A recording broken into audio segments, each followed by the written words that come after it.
Internal turmoil is roiling the Michigan GOP as it tries to recapture a key 2024 battleground state that has shown signs of drifting away from President Biden.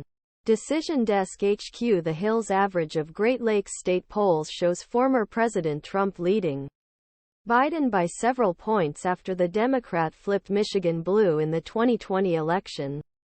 Amid anger over the war in Gaza, concerns are also growing that the state's sizable Arab American population will not side with Biden. But the Michigan GOP is facing setbacks of its own. Republicans there voted this month to remove the controversial Kristina Karamo from her post as state GOP chair. But Karamo insisted she was still in control. Party leadership has ignited a power struggle as Republicans ponder what should be a priority. Acquisition opportunity. We all these opportunities state. Trump is ahead by a significant margin in the early elections. We have an open seat Senate. We 3 competitive congressional races. We're about to take control of the State House, said Michigan-based Republican strategist Jason Cable-Rowe.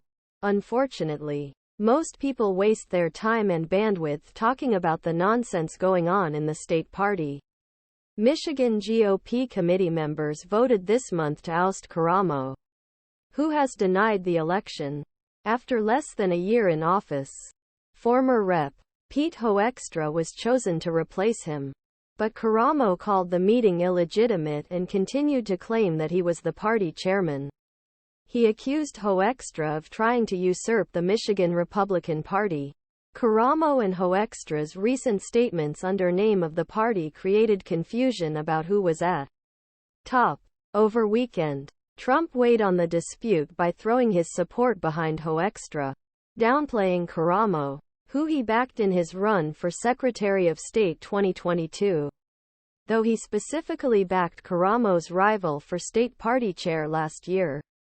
The Republican National Committee's initial review of the matter found that Karamo appeared to be appropriately removed from the position, according to a letter from top RNC lawyers obtained by The Hill.